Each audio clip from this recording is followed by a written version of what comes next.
masters, masters of change.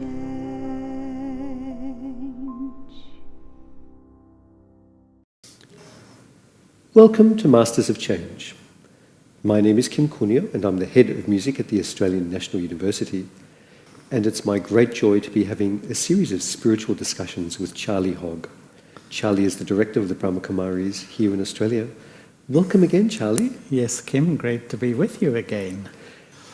There's been some very interesting discussions between us, and I think none more interesting than karma, to the point where we've already had a number of episodes, and I don't feel we're even finished yet, because karma is a big topic, and it seems to bring up so much about who we are. So I have a preliminary question. Who are we, Charlie? Well, the way I see it, Kim, is that I am a soul, and this indivisible consciousness which sits here, and I, the soul, am speaking through this mouth, I, the soul, am looking at you. But the amazing thing is, Kim, that in my subconscious, I carry this incredible record of my past. It's like a storehouse of all my past experiences and behaviours are stored there. So I sit in the present, but I carry the whole story of my past, which perhaps you could describe as my karma, my whole story that is manifesting who I am in the present. Who I am, where I live, who I belong to, what I do, is all manifested by my past actions. So if this is true, Charlie, how do we keep a record of this? Is it that we keep our own record, or is there, like in some religion, an external body that makes a judgment on us and puts us into purgatory or heaven or hell? Nope, we're not judged by anyone, as far as I see it, not by God, or any sort of tribunal that may sit in judgment of me and my behaviour, except for myself, really. And that's the incredible thing, Kim, is that all my actions, either make me feel good about who I am or not so good about who I am. And I find that if I do an action against my truth, it destroys my relationship with me. And what has happened is that when I became body conscious, I forgot who I was, I did actions against my truth, and it really began to wear down the relationship I have with myself. So, I sit in the present, and often the karmic story of the past is like a big sack of weight on my head, It's weighing me down and really influencing, because karma is like habitual patterns. So I have habitual patterns of responding to people, of emotions, of all sorts of habits. But it's like I'm dancing to the tune of them. I can't change them. And I feel I want to change them, but where do I get the power to change these deep habits of hurt, pain, sorrow, suffering, which are in most of us at the moment? Charlie, I have a little theory, which is that we always behave a little bit better when someone's watching us. Have you noticed that, it's like we raise our vibration when we're there for others. Yeah. But what you're saying with karma is that there is always an observer to every single action, and that is ourselves. That's so right. So we are never really alone, because our highest self, the soul, is actually keeping a record of everything that happens. You are your own best friend or your own worst enemy. And that's one of the most, I think, the most powerful things. If I behave according to my truth, it's like I'm befriending myself. If I behave according to self-deception, I become my own worst enemy. It's almost like there's a part of me that wants to be true, but I'm doing actions that are feeding an old personality. And how can I feel comfortable about who I am?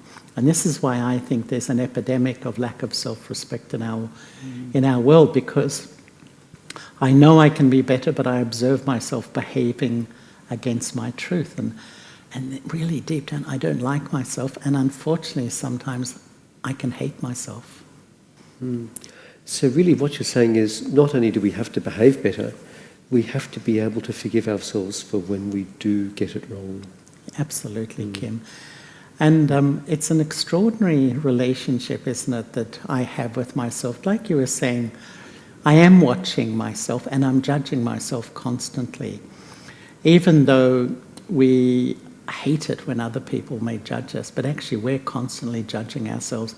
And unfortunately today, putting ourselves down is such a deep habit to sort of judge and really feel hopeless about who I am. And I think what we've been talking about is, starting to perform a quality of actions, to behave in a way that actually begins to, really make me feel, I was going to say proud, but at least give me back my self-respect. Charlie, are there things that we can look for? Because you said so beautifully, some things will make me feel better and some things will make me feel worse. It's almost too simple. It's like, oh, well, obviously, eating a bowl of broccoli is going to make me feel better physically, and obviously eating 10 packets of chips is going to make me feel worse physically. But it's maybe not so easy with actions. So what are the signs we can look for, about maybe is an action or thought making us elevated or non-elevated? Kim, there's basically two qualities of action we can perform. Sukarma, which is like good karma. That is really when I perhaps meditate or even I just become soul-conscious. So all my actions are coming out of my most elevated state. And then there's vikarma, which is negative action, when I'm body-conscious. So the seeds of my actions are from ego and anger and a lot of negative emotion.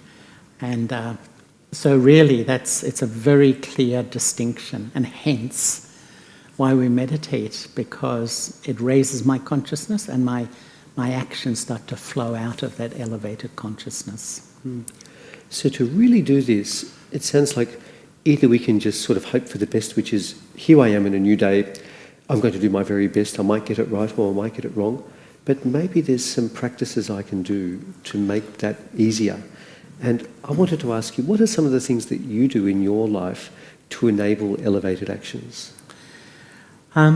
What I do, I put a structure into my life, Kim, to sort of, thoughts are the seeds of action. So I feel a really beautiful structure for the day is to, when you wake up, just to, not rush into reflecting on yesterday and what happened, or rush into what I have to do today, because we're doing, we're just human doings rather than human beings.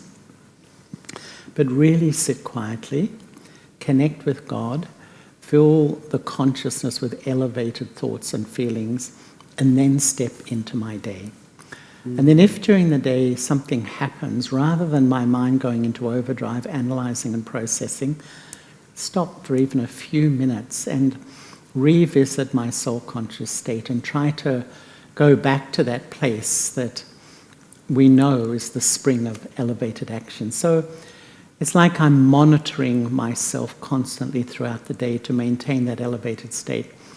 Because I find that if you're a bit low and something happens, you can react. You can say that word, you can do an action, and then later when you're in your higher self, you regret it a lot, that because we allowed that lower state. So it's sort of like an insurance policy to keep elevated, because that will influence the quality of my actions. Charlie, when you spoke, I had an image come very strongly into my mind. It's like all of us attending a garden in our lives. And, the human nature is so often that we want to do all or nothing, isn't it? Like, I'm going to meditate for 12 hours today, and then I might do nothing tomorrow. But yet, when we see how plants go well, it's that they get the same or a very close amount of watering each day, and that there's the right amount of sunlight.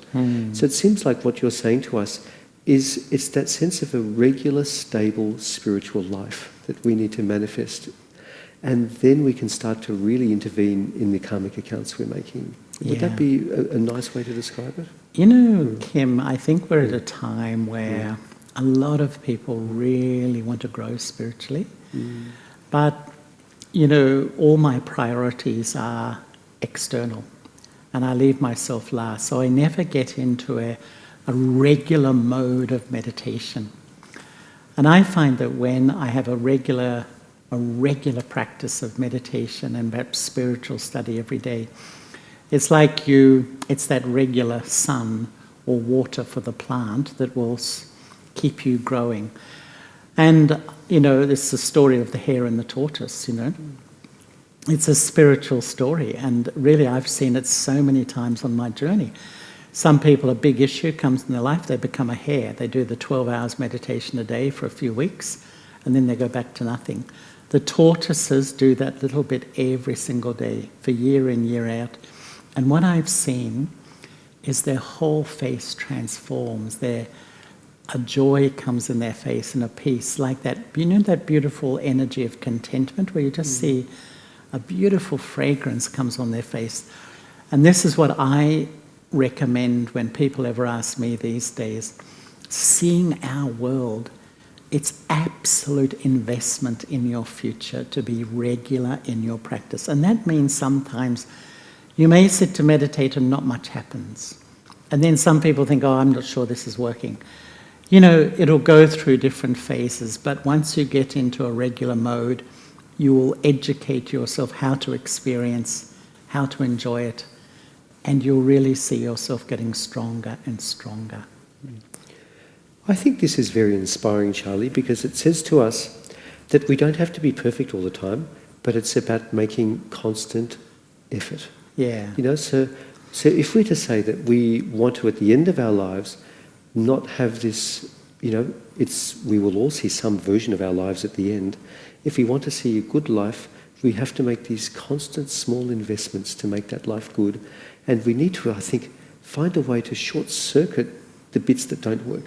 Yeah. And it seems like if we're going to remember hatred or violence or anger or remember God, the choice is quite simple.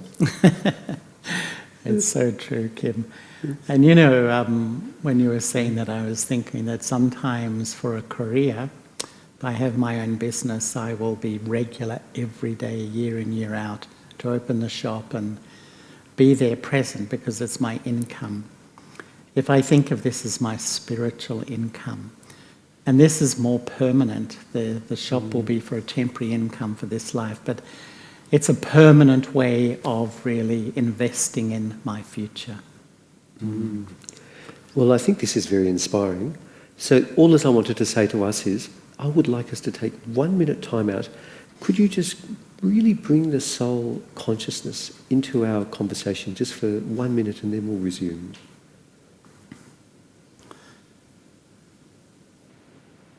Let me consider myself to be the eternal point, sitting lightly in the forehead. I am a peaceful soul. I am a loving soul. I am a powerful soul. When I step back in to the self-respect of who I am, these thoughts are the seeds of elevated actions, elevated karma that will create an elevated life.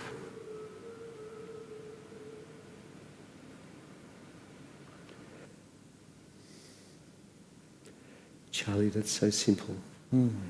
But it's a lifetime of work, isn't it? So It this is, I think, you've really given us the essence of what the spiritual path is. It's constant self-awareness and constant work, but the work is not a chore. No. It's being one with ourselves. Yeah. And Kim, before the word effort came up, and sometimes effort, I think a lot of people effort, I feel a bit worn out already, and then I have to make effort. I think it's mainly just, I like the word attention. It's almost like I have a gentle attention to what's happening inside. And if I see my thoughts wandering off in a direction, I know it's going to make me unhappy, or I know it's going to take me into a dark place, I quickly tweak it and I bring it back to who I am and who I belong to. And I think that I love this attention. If I just have this habit of sweetly, lovefully checking myself. In a way, that's what effort really is. It's sort of making sure I'm staying in the right zone. And if something happens, I bounce back quickly. I learn to bounce back quickly. If I lose my stage, if an emotion takes over, if a fear takes over, if a worry takes over, I can quickly revert back. Charlie, this is very, very good. So I now have a question that I think is a little bit harder, but not that much. I don't think for you any of the questions are that hard. But this one is about, I've had a lot of people ask it to me, if I meditate, can I clear my karma? And this, sometimes we're almost a little bit desperate, I know I've done things wrong in my life, so if I meditate quickly, maybe I'll stop everything going wrong in my life. Yes, it can actually, Kim, in the sense that, all the story is in my subconscious. And what happens is that it has an influence on me. But when my intellect has truth, there's sort of the story or my karmic story in my subconscious has less influence over me. And so in a sense, I'm clearing its power over me, if you understand what I mean. So an emotion or a memory that used to really upset me, disturb me, I couldn't sleep, slowly has less power over me. So in a sense, I'm clearing the account of the past. I'm clearing the influence of the past. And I think the most incredible feeling is that sense of freedom, that sense of lightness that you have when you've absolved a story that used to influence you a lot. Charlie, this is very profound because it also says that if we've done something that's harmed another soul, it doesn't mean we're absolved from it, does it? Yeah. It means even more so, we should make things right. Yeah. But yet you're saying is not only should we fix up the mess we've created, but we should look at why the mess has been created in the mind. Yeah. And this can be done over time. Yes, it really can. I mean, when you were saying that, Kim, sometimes I just think that, I've been a practitioner with the Brahma Kumaris for 45 years. You've been on the journey for as long, and how much is there to learn? It's like I would say there's even more to learn. Would you feel that? That you just, it's like there's so much to learn about the self, isn't it? Because spirituality is not so much seeing what you should be like and what you should be doing. It's gently observing myself, learning not to beat up on myself, learning not to overreact to myself. To me, that's a real sign of wisdom, to see my impurity and not feel hopeless or bad about it. That's an important part of the journey. And learning not to react to it. And then with meditation and wisdom, it stops influencing me. So it's like I'm clearing my story. I'm sort of stepping back into who I really want to be as a person. Charlie, this is a very nice story. I would like to just imagine for a second that we've come into these bodies and we're chemists for the day. And so, we come in and we're professors of chemistry and we've been given unlimited license to experiment on this body. And really, this is what we have been given. It's an incredible thing that we are given absolute freedom every day in every way to create our own destiny. But yet the only deal is that when we come into it, we have to forget that initially. Yeah. And so seems like there's a very interesting dance there, because what the spiritual life is, it's remembering what we should already know and then being forgiving of ourselves for not applying it as we're relearning. Yeah, it's almost like the blinkers are taken off, isn't it? And you start to see reality. And I think a huge transformation for me was just the deep realization of always existing, of being eternal. And that when I keep attaching my heart to things temporary, how distorted my whole perception of the purpose of life is, It's just, I build in so much sorrow and pain into my life. But when the blinkers are removed, you can actually see clearly and what I need to do, what's important and what's not so important. Often we spend a lot of our life investing in things which really aren't very meaningful or important at all.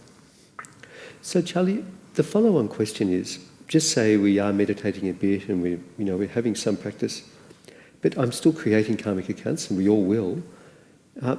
If it's not released through meditation, how else generally is karma released? I would say wisdom by thinking before I act. So when I keep wisdom in my mind, before I just jump into an opinion or a behavior or an action, I sort of almost look at the consequences.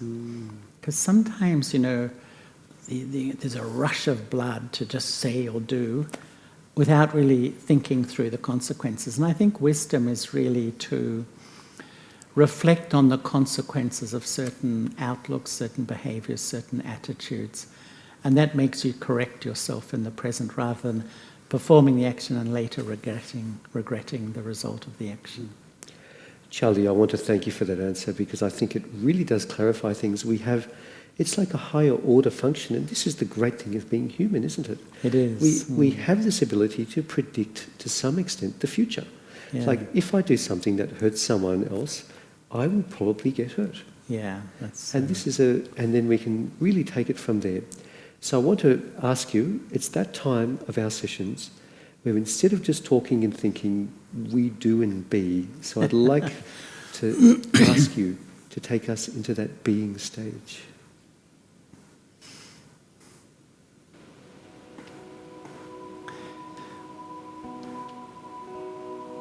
I am sitting here in the present. And yet the wonder is I carry a whole record of my past in my subconscious. My original past is pure, peaceful, joyful, and totally benevolent. But my more recent past is patterns and habits that have been created through forgetting who I am. And sometimes in my heart, I want to be such a kind, loving human being. But these patterns override that behavior. And sometimes I even observe myself hurting the people I love, being rude to the people I respect, opposing those who are trying to support me. And I begin to see that I'm like a victim of my past. And with this awareness, I realize that the ultimate aim of my spiritual journey is to free myself from these habits that I have collected along the way. The more I take power from God, with love in my heart, I have a natural focus to my relationship with God. When my old habits pull me, I have a resilience not to go there.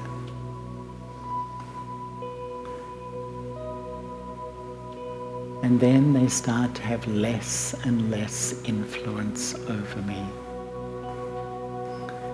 And in turn, it's almost like the accounts of the past. The past story is leaving. And I begin to create my new story. My new story of soul consciousness. And my new story of being a loving, peaceful, and powerful being.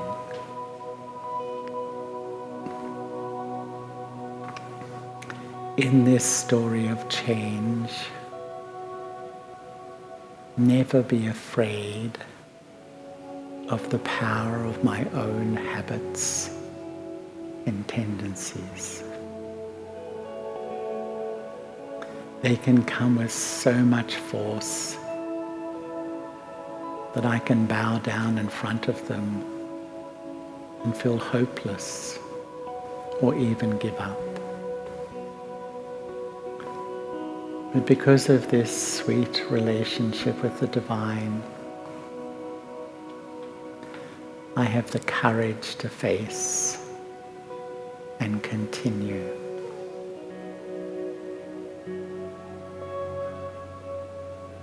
Along the spiritual journey, I will have to face many storms, but in time, the storms recede, and I step back into my own beauty. Om Shanti.